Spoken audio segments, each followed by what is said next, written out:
Messieurs et dames, c'est un honneur de vous retrouver, chers internautes, après plus de 10 jours. Oui, on est là. C'est vrai que je sais ce que vous vous dites, mais effectivement, je ne pouvais pas l'amener à Kin, c'est resté là-bas. Et donc, habituez-vous dans peu de temps. Mais personne ne me donnera encore le conseil de couper. Vous avez vu ce que ça à quoi je ressemble maintenant. Donc, comptez plus sur moi pour enlever ma barbe, je la garderai. Je vais certainement l'arranger. Messieurs et dames, aujourd'hui, je me dois d'abord, avant de lire les journaux, taire certaines rumeurs. Parce que le Congo, notre pays, est un grand pays. Nous ne pouvons pas construire un pays sur des rumeurs. Et les intellectuels rapportent la chose. Monsieur Kabila n'a pas l'avion de l'État, c'est une fausseté. Arrêtez de mentir au peuple. La photo que vous avez sur Internet est une vieille photo. Et cette photo est une photo, monsieur était encore président. Il ne peut pas avoir l'avion pour lui-même, c'est une fausseté. Et les gens ont même dit, Félix Ouattara en a régulier, c'est faux et archi faux. Ça, il faudrait dire déjà aux Congolais, Eza Lokuta, cette ancienne photo, Eza Photo Lokuta. La dernière apparition, il y a monsieur Kabila, Ezalaki Namatangaya, monsieur le défunt Gizenga, il était là. Et vous avez vu le protocole tel que c'était présenté, vous avez vu, la primeur c'était réservé au président de la République. Et lui, on l'a même présenté comme un président honoraire, un ancien président de notre République. Ceux-là à qui la nouvelle dérange, je ne sais pas comment les gens voient les choses. Je me pose la question, est-ce que vous voulez l'hostilité entre Félix et Kabila? Ça résoudra quel problème?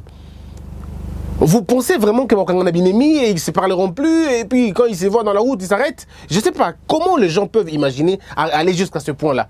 Kabila n'est pas l'ennemi de Félix Tshisekedi. Félix Tshisekedi n'est pas l'ennemi de Kabila. Si Kabila a des problèmes, ça sera des problèmes avec la loi congolaise et pas Félix Tshisekedi. Il faudrait qu'on s'entende sur ce point-là. Félix n'a aucun pouvoir d'arrêter Kabila. Aucun pouvoir constitutionnel d'arrêter Kabila. Félix n'est pas le procureur de la République. Félix n'est pas le procureur près la Cour de cassation. Félix n'est pas le procureur général de la République. Il n'est pas le procureur et puis il n'est pas un tribunal. Il ne peut pas arrêter quelqu'un. Il ne peut pas, il n'a pas ce pouvoir-là. Là, il faudrait faire comprendre aux Congolais cette question. Il faudrait, comme je le dis toujours, que la haine que vous avez contre Kabila ne vous empêche pas de raisonner. Kabila, qu'on le veuille ou qu'on ne le veuille pas, j'ai entendu quelqu'un dire que c'est un citoyen, ce n'est qu'un citoyen ordinaire. C'est faux, c'est un ancien sénateur. Pardon, un ancien président, un sénateur à vie. Ce n'est pas un citoyen normal, il a des immunités. Le problème ici, c'est qu'il faut attaquer, je suis d'accord avec vous, c'est attaquer la loi. La loi qui, finalement, privilégie les anciens chefs d'État, ce qu'on appelle les statuts des anciens chefs d'État. Cette loi qu'il faut d'abord rencontrer dans le journal officiel et trouver soit l'entorse de la loi par rapport à la justice, trouver les côtés, les failles de cette loi. Et moi, j'en ai répertorié plus de 4 ou 5 comme ça, que nous sommes encore en train d'étudier cette loi-là pour aller finalement attaquer cette loi en inconstitutionnalité, mais surtout attaquer cette loi parce qu'elle viole même, je veux dire, le principe ordinaire de la loi. De la loi. Parce que regardez, l'ancien président de la République, on lui accorde beaucoup de privilèges de poursuite et des privilèges de juridiction. Je ne vois pas pourquoi on l'accorderait cela. En tant que sénateur, c'est déjà suffisant. Je ne vois pas pourquoi. Pourquoi, pour le poursuivre, il faut qu'on demande la permission. Ici, on ne parle pas de lui comme d'abord comme un sénateur à vie. Mais d'abord, le statut du chef de l'État, l'ancien chef de l'État, lui consacre d'abord ce privilège de juridiction et ce privilège de poursuite. Privilège de juridiction, c'est quoi? Privilège de juridiction, ça veut dire que vous ne pouvez pas être traduit en justice ou entendu sur PV par n'importe quelle juridiction. L'architecture et à Congo, Tozan a tripé comme tribunal de paix. Nous avons au-dessus l'Ikolo Nango, Tozan a tribunal de grande instance, l'Ikolo Nango, Tozan a cour d'appel, l'Ikolo et la cour d'appel, to commis na ba cour ébélé. Nous avons la cour de cassation, Tozan a cour constitutionnelle et aux hommes que ba cour est quand même ébélé. Parce que dans notre architecture, il faut dire, Tozan a 2 bras. Ba tribunaux, na ba cour. Ba tribunaux, Tozan a ngomi balé de grande instance, na tribunal de paix. Mais attention, on a aussi des tribunaux spécialisés. Tout ça, on a un tribunal de commerce, tout ça, on a un tribunal yandengue, spécialisé selon juridiction quelconque. Mais on a pas cour d'appel, on a pas cour d'abisso, tout ça, on a pas cour d'appel, on a pas cour de cassation, on a pas cour constitutionnelle, ce qui équivalent, on a pas conseil d'État dans certains pays. Et pas bibisso, peut-être un conseil d'État, pas bibisso. On a aussi un conseil d'État où ils ont fait office na ils allaient qui na kati ya cour suprême quand ils allaient qui dans ensemble. Mais tant que éclater yango et kabwana et comme bon. Et nous avons des procureurs généraux attachés na ba cour wana. Et à côté des tribunaux et des cours, nous avons ce qu'on appelle des parquets. Tous un parquet près TGI, c'est-à-dire parquet près du tribunal de grande instance, chapeauté par un procureur qu'on appelle un procureur général. Il y a parquet wana. Na Sénat, tous un procureur de la République.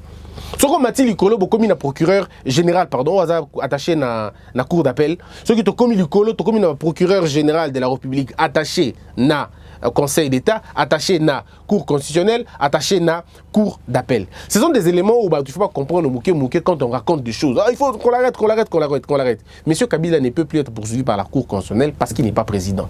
La Cour constitutionnelle, il y a deux personnes, il y a un juge pénal, il y a le Premier ministre et le président de la République. Donc, si nous voulons attaquer cette loi, nous devons d'abord commencer par comprendre essence nango, non nature nango. Je crois qu'on a fini le dossier de cette histoire. Il y a une autre rumeur que je trouve, je vais dire, insupportable à mes oreilles. C'est ce que j'ai entendu aujourd'hui, un auditeur dans une chaîne de télévision demander que le président de la République soit présent dans le match, parce que s'il est présent, on gagnera. Mais combien de fois Kabila était présent dans le match et qu'on a perdu?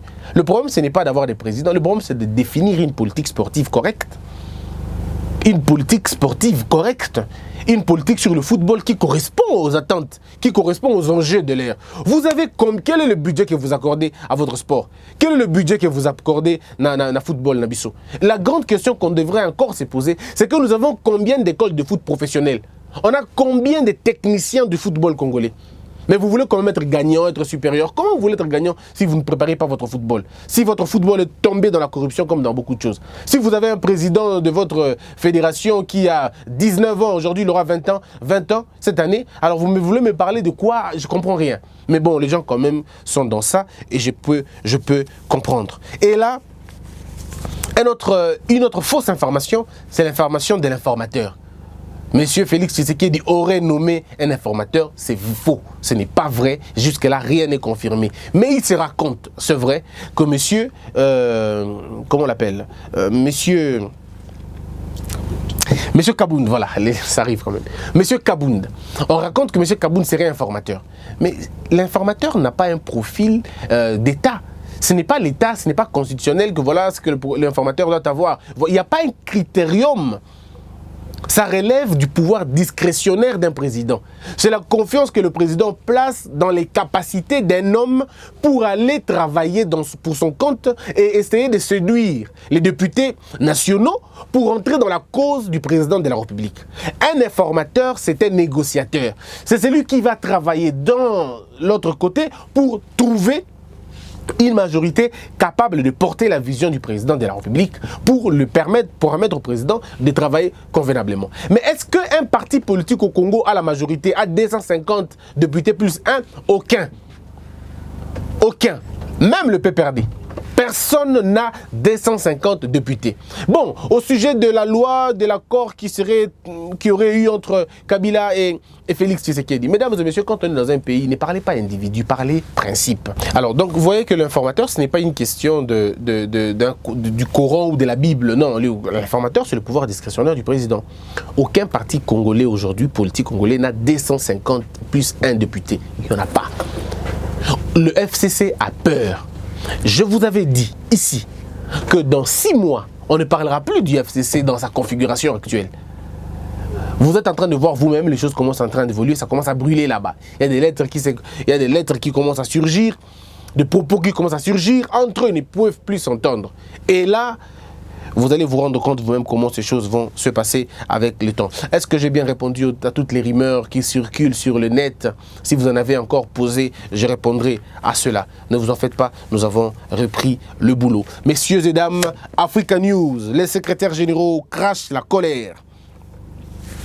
Félix nomme 85 conseillers, liste complète.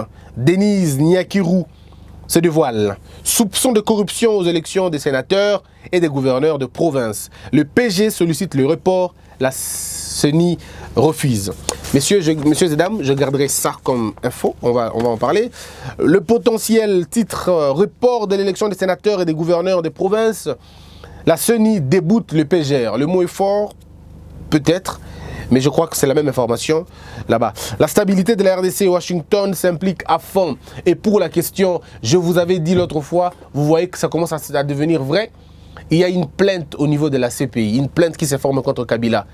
Dans peu de temps, vous allez voir cette plainte-là. Je vous le dis, je vous l'annonce déjà, et je crois que dans 2 mois ou 3 mois, les ONG internationales et certains regroupements ethniques au Congo se sont regroupés, se sont constitués en partie civile, et très souvent, ça se passe généralement dans beaucoup de pays, mais ici chez nous au Congo, ça a pris quand même une autre ampleur, et ces gens-là ont délié leur langue, accusant l'ancien président de la République. Corneille Nangaa sacrifie la nation parce qu'il ne comprend pas la démarche du PGR, titre Les Modérateurs. La mort, une réalité indéniable, le portrait robot des futurs ministres. Le futur ministre, s'il faut en parler, il faut simplement que ces ministres ne soient pas cités dans les rapports internationaux, que ces ministres ne soient pas cités dans une affaire judiciaire en cours, que ces ministres ne soient jamais condamnés, parce que s'ils ont été condamnés pour un fait impliquant la moralité, alors moi je demanderai au président de la République de refuser ce nom-là. Il en a le pouvoir. Il en a le pouvoir. Même si les choses marchent mal, ça veut dire que le FCC se déclare comme parti. Bon, le FCC conserve la majorité présidentielle, parlementaire, et que le Premier ministre viendrait de son consensus avec le président de la République. Laissez-moi vous dire que le président de la République a le pouvoir de débouter le gouvernement à tout moment qu'il le voudra et qu'il le souhaitera. Ça veut dire quoi exactement? Ça veut dire si Kabila estime placer quelqu'un au sommet, il faut que Félix l'accepte. Kabila demandera, enverra le nom. Parce que Félix peut l'exiger. Ce n'est pas lui le premier à commencer cela. C'est un jeu que M. Kabila connaît bien. Le jeu de nom, il connaît très bien ces jeux, il les maîtrise. Voilà pourquoi il ne veut pas souffrir de ce qu'il a fait aux autres. Vous allez envoyer les noms et Félix choisira parmi ces noms-là. C'est ce que j'avais dit l'autre fois. Kabila propose, Félix dispose. Alors, voilà que nous sommes encore une fois dans la même logique. Hein. Les femmes de la DGI déterminées à mobiliser les recettes fiscales pour le futur gouvernement. Forum des As. Une cabale contre Jean-Lucien Boussa. Un procès injuste contre Flori Kabange-Numbi. On en parlera dans le deuxième journal. Vous allez vous rendre compte que nos journaux aujourd'hui n'ont rien dit d'aussi intéressant. Gardons une nouvelle, une information. C'est 2 choses. Le PG qui sollicite le report de la CENI. Oui, le PG n'a pas qualité de le faire. Mais cette question soulève des questions beaucoup plus importantes. Beaucoup plus importante, c'est la question de la moralité de tout un peuple. Sommes-nous un peuple qui s'accommode avec la corruption? Sommes-nous un peuple qui ferme les yeux devant la tricherie? Sommes-nous un peuple qui comprend les choses ou sommes-nous un peuple totalement dépassé, insensible au malheur? La procédure régulière, c'est qu'il faut qu'il y ait une sorte de ce que moi j'appelle la concomitance. La simultanéité. Le PG ne peut pas arrêter le train de la CENI. Il n'a pas qualité de le faire. Il n'a pas qualité de le faire. Ça, c'est une matière réservée exclusivement à la Cour constitutionnelle. C'est seulement la Cour constitutionnelle en matière d'inconstitutionnalité ou d'élection ou de contentieux même électoraux qui peuvent décider s'il y a problème. Le PG, peut-être qu'il y a une confusion au niveau de la démarche. Le PG ne s'attaque pas à la CENI comme organe. Le PG s'attaque aux candidats et aux députés. Ça veut dire quoi? Ça veut dire que le PG n'a rien contre la CENI. Et donc, comme la CENI organise les élections, elle ne peut pas s'arrêter parce qu'il y a corruption. Non. Il faut qu'on arrive à arrêter les corrupteurs et les corrompus. C'est là le problème du PG. Donc que le PG comprenne ici la question, c'est, moi je l'encourage à continuer dans cette logique-là. C'est quoi la logique en réalité? C'est d'interpeller toutes ces personnes qui sont citées, de loin ou de près. Rassurez-vous d'une chose, hein, dans un pays sérieux, une seule rumeur peut alimenter l'appareil judiciaire. Une seule rumeur, qu'elle soit vraie ou fausse. Le procureur général ou même le ministère public est dans l'obligation d'appeler les concernés pour savoir. C'est nous, au Congo, nous pensons que quand un procureur t'appelle, c'est qu'il t'arrête. Non, il peut t'appeler juste pour que tu l'informes, qu'il te pose des questions et que tu répondes. Ce n'est pas une arrestation, c'est une invitation ou même une convocation. On vous invite pour vous écouter, pour vous entendre. Et celui qui connaît ce que c'est Sarkozy. En France, Sarkozy sait que c'est l'audit. Il sait ce que c'est l'interrogatoire. Il sait ce que c'est passer des bons quarts d'heure avec un juge pour qu'on l'écoute ou avec un procureur pour qu'on l'écoute. Donc je pense ici, le procureur doit aller plus loin. Mais la question de la corruption n'a pas été définie au Congo convenablement. Je veux dire quoi par exemple? Il n'y a pas corruption à l'absence d'un. partenaires de la corruption. La corruption a deux partenaires, le corrompu et le corrupteur. Si vous arrêtez les corrompus, la grande question va se poser, qui est corrupteur? Vous ne pouvez pas arrêter le corrompu sans corrupteur. Et le PGR est appelé à le faire. Et je crois qu'il est informé, mieux que moi. Les députés, ceux-là qui crient aujourd'hui à la corruption, tenez bon, c'est des gens qui n'ont pas eu assez d'argent pour corrompre les députés. Ça veut dire quoi? Si ces députés-là demandaient 50 000 $, eux, ils n'avaient que 20 000.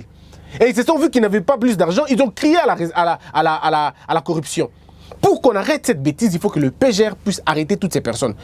Puisse les inviter d'abord et qu'ils puissent entendre leur version de faits. Parce que pour parler de corruption, mais il faut qu'il y ait des faits. Il faut que, pour que je dise, ils sont corrompus, il faut qu'un candidat, non, il faut qu'un député me propose de l'argent. Oui, il faut qu'un député me propose de l'argent, qui me dise, Christian, si tu veux que je vote pour toi, donne-moi autant. Là, nous sommes dans une phase de tentative de corruption. En ce moment-là, on peut m'arrêter.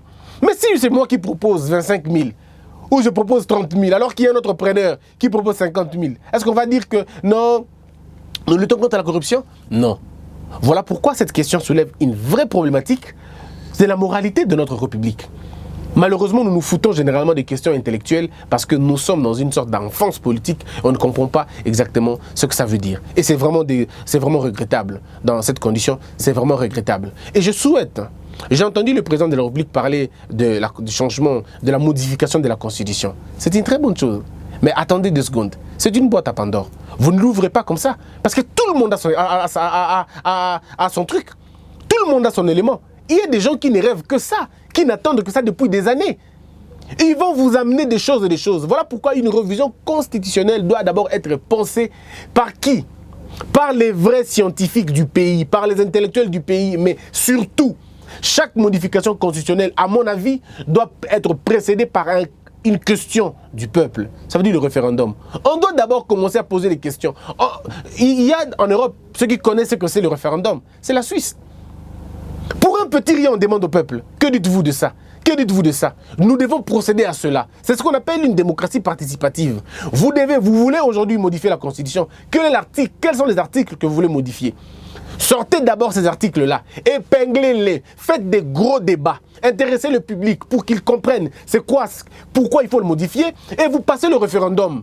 Le peuple qui est souverain, voulez-vous qu'on modifie la loi? Parce que si nous modifions cette loi, voici les avantages, mais voici les désavantages. Et le peuple va décider en tant que peuple. Mais si vous voulez faire ça à la démarche politicienne, ça va être compliqué, messieurs et dames, et ça ne nous aidera jamais. Voilà pourquoi je conseille au président de la République de réfléchir encore une fois, de mûrir cette réflexion avant de prendre la mesure de modifier la Constitution. Je suis bien d'accord qu'il y a des articles qu'il faut modifier. L'article sur l'intégration, il faut modifier cet article. Il faut modifier l'article sur la nationalité. C'est très important. Il faut la modifier. Il faut essayer un peu d'alléger un peu les conditions. Notre loi sur la nationalité, elle est trop sévère. Elle est excessivement sévère. Cette exclusivité, je ne vois pas pourquoi elle est exclusive. Je pense humblement qu'elle serait exclusive selon certains cas. La présidence, par exemple, de la République. Les ministères, par exemple. La députation nationale. Elle devait être exclusive là-bas. Mais pas tous les citoyens. Je parle aujourd'hui des investisseurs. Je suis congolais, je suis né d'un père et d'une mère congolais, d'un père congolais par exemple, et d'une mère libanaise. Mais j'ai évolué au Liban ou je sais pas aux États-Unis. J'ai la nationalité libanaise ou américaine. Mais quand je veux venir dans mon pays, qui est aussi le pays de mon père, voilà qu'on me dit non, tu n'es pas congolais, il faut que tu sois dans le registre des expatriés ou des étrangers. C'est totalement impossible. Parce que c'est mon pays, je veux investir dans mon pays. Pourquoi je ne profiterai pas des avantages que les nationaux ont? Quand je prouve à suffisance que j'ai un père congolais ou quand je prouve à suffisance que j'ai une mère congolaise. Ou pire encore, si j'ai tous mes parents de Congolais, mais parce que moi j'ai changé de nationalité pour des questions de travail, pour des questions de paix, pour des questions que l'on connaît et que l'on ignore même, pourquoi me refuserait la possibilité d'être congolais, de jouir de ma nationalité congolaise? Aux États-Unis, la nationalité n'est pas fermée comme ça, mais elle est fermée à des proportions bien gardées. Quand on veut maintenant briguer la présidence des États-Unis d'Amérique ou la magistrature américaine, on vous impose de n'avoir qu'une seule nationalité, seule américaine. Parce qu'il est inconcevable que vous soyez juge américain, surtout au niveau de la Cour suprême américaine. Vous ne pouvez pas être un juge fédéral détenant une autre nationalité. C'est pas possible. C'est pas possible. Je crois qu'il faut qu'on travaille sur la question pour qu'on essaie de comprendre les choses et permettre Batouba s'en sortir. Parmi les priorités aussi, messieurs et dames, de cette constitution, nous devons trouver des cadres, des excellents cadres pour travailler sur l'intégration, sur le commerce, sur les investissements. C'est vrai que la loi en parle, mais il faut des lois organiques sérieuses. Des lois organiques qui finalement organisent un secteur. Par exemple, le secteur de la douane. Mais aujourd'hui, c'est un secteur qui terrorise les gens. C'est un secteur qui chasse les partenaires. Vous avez des Congolais qui vivent à l'étranger. Bazana, documents et belé. Ils ont des histoires, ils ont des machines, des appareils, ils ont des voitures, ils ont des capitaux. Mais quand on peut acheter une voiture à 1 000 $ en France, ou en Belgique, ou en Allemagne, mais pour dédouaner cette voiture ici, ça nous coûte une histoire de 4 500 $ parce que nous avons une douane compliquée. Voyez-vous déjà que finalement, ça fait fuir les gens. Et certains Congolais ont investi au Mali, ont investi au Bénin, ont investi au Sénégal, parce que là-bas, c'est profitable à eux. Mais la douane sénégalaise, elle est douce. La douane ivoirienne, elle est assez clémente. La douane béninoise, elle est beaucoup plus clairvoyante. Mais c'est notre douane qui est une douane barbare. C'est une douane rebelle. C'est une douane qui persécute.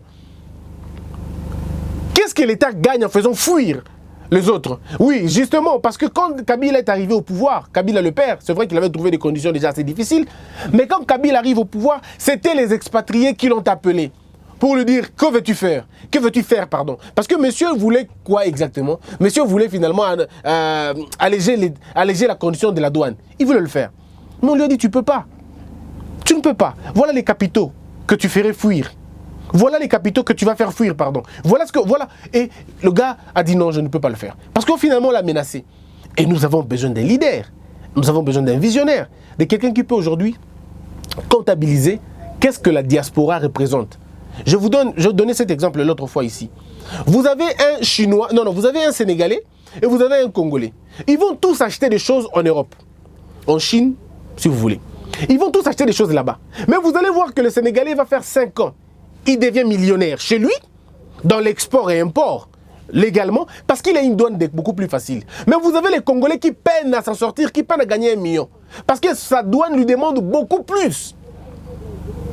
Le ministère des Genres et Familles et Enfants demande de l'assistance. Oh non, soutenez les femmes n'ont pas d'habits, les femmes n'ont pas de vêtements, les femmes ne savent pas coudre, apporter des machines. Mais Excellence, comment les femmes vont vous envoyer des machines si ceux qui vous envoient des machines doivent payer la douane, une douane excessive?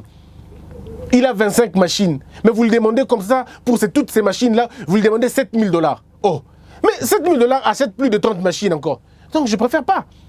Je préfère ne pas envoyer mes 25 machines pour qui je paierai 7 000 balles. Voyez-vous? Ici, nous avons un problème je vais dire un problème structurel. Voilà pourquoi au cours d'une émission, j'avais dit que ce pays est déstructuré. Ce pays a été désintégré. Maintenant qu'il faut le structurer, il faut comprendre que nous en avons besoin. Donc je crois que tous ces problèmes sont des problèmes à prendre au sérieux et on parlera peut-être plus de cette question de corruption, cette question de manigance et tout, ça va être un sérieux problème. Mesdames et messieurs, je vais terminer par une info, et c'est la plus grande information aujourd'hui. 2 grandes nouvelles et les bonnes. On a demandé, M. Félix Tshisekedi a demandé à l'armée de sortir des génies militaires pour aller reconstruire la situation et mettre du calme dans la situation à Yumbi. C'est une très bonne chose. On parle de frais d'émission de 1 200 000. C'est une très bonne chose. 1 200 000, c'est une histoire de près de 900 $ ou 800 et quelques. Vous savez, je ne suis pas très fort en calcul, mais c'est vraiment ça, je crois. Quand on donne à un militaire 900 $, c'est bien. C'est très bien. Mais le problème maintenant, c'est qui ont été recrutés. Est-ce qu'ils ont été recrutés sur base des compétences ou ont-ils été recrutés sur base de famille et tout le reste? Bon, ça, c'est déjà un pas qu'il faut applaudir et encourager. Mais un autre élément très important, c'est ce qui s'est passé à Kinshasa ce matin. À Kinshasa ce matin, il y a eu grogne. Les travailleurs chez les Libanais se sont exprimés, sont descendus dans la rue. Mais ce qui était très bien, c'est que le matin, un policier, je ne sais pas, ivre ou pas, a tiré en l'air. Plus de 4 balles. Créant ainsi une panique générale en ville. Au moment où je vous parle, le monsieur est arrêté. Arrêté alors. Arrêté sur instruction de la présidence. Monsieur est arrêté et il doit répondre de ses actes. Parce qu'on leur a interdit formellement de tirer. Et c'est un signal fort. Et en ville, parce qu'on a manqué des images, la police accompagne les gens. C'est une très bonne chose. La police accompagne les gens. Il y a même un manifestant qui disait, mais au Kominini, c'est vrai, on leur a dit, stock à lacrymogène ici, on n'en a plus ici. Donc on n'en a plus. Et les policiers parlent maintenant avec le peuple. Et c'était une très bonne chose. Mais ça ne doit pas s'arrêter là. Il faut aller plus loin que ça. Il faut encore faire des grandes avancées. Nous n'attendons que ça. Nous voulons vivre dans un État où la règle est la seule voie de réussite des gens. Nous voulons vivre dans un pays où tout le monde pourra s'en sortir. Voilà donc, sous mes yeux, je vois encore un autre titre. Félix nomme 85 conseillers. Et les gens m'ont demandé d'en parler. Messieurs et dames, je ne trouve aucune opportunité d'en parler. Le cabinet présidentiel ou les cabinets des ministres sont des cabinets, c'est le choix des présidents, des propriétaires de ces cabinets. Il faut juste éviter qu'il y ait le tribalisme. Et c'est quoi le tribalisme, messieurs et dames? Le tribalisme, c'est le fait de favoriser sa propre tribu au détriment des autres. Ce qui n'est pas à confondre avec la tribalité.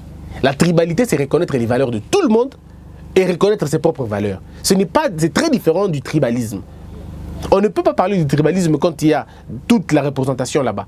Mais j'ai entendu un député, un proche de Tshisekedi, M. Félix Tshisekedi, le président, un proche dire « Oh non, pourquoi vous dites ça? Le cabinet est représenté par toutes les ethnies. » C'est faux, on en a 400. On en a 400 ethnies là-bas.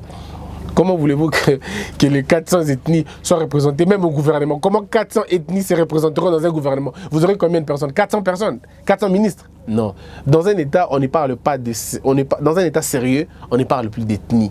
Et même cette question de géopolitique, c'est une histoire, je veux dire, qui n'est pas prise au sérieux. La géopolitique, ce n'est pas comme ça. Dans un pays, on ne parle pas géopolitique. Dans un pays, on parle de compétence. La compétence, d'où qu'elle vient, c'est une compétence. Et c'est là qu'il faut finalement travailler pour changer la mentalité du peuple congolais. Mon frère congolais, ma soeur congolaise, arrêtez de vous envenimer avec des rumeurs. Arrêtez ça. Arrêtez de suivre des gens qui ne distillent que de la mauvaise foi. Vous voyez vraiment un journaliste ne faire que... Il ne dit que le mensonge. En tout cas, que le mensonge. Il n'a que des rumeurs et des rumeurs. Que des rumeurs et des rumeurs. Il y a encore un autre sujet d'actualité que je trouve intéressant, que j'en parlerai peut-être dans la deuxième partie. C'est l'affaire que la Mouka... Qu'est-ce que la Mouka devient? La position de Katumbi. Vous avez suivi la position de Katumbi? J'en parle dans la deuxième partie. Vous avez suivi monsieur Francis Kalombo était clair dans ses propos que je j'aimerais intervenir. Est-ce que Martin restera-t-il la grande personne, le plus grand opposant? Tout à l'heure dans la deuxième partie, messieurs et dames, abonnez-vous massivement. C'est une chanson. Abonnez-vous massivement à Congo Buzz. Partagez la vidéo. Dites aux gens, Christian est rentré, il est de retour. Et mais il n'a plus de barbe. On se retrouve. Homo Fortus et Likia vous dit merci. À la supervision, vous aviez monsieur Jérémy Maïkandi Mangboko. Moi, je vous retrouve tout de suite. Portez-vous bien. Que la peur quitte nos esprits et que Dieu bénisse les RDC.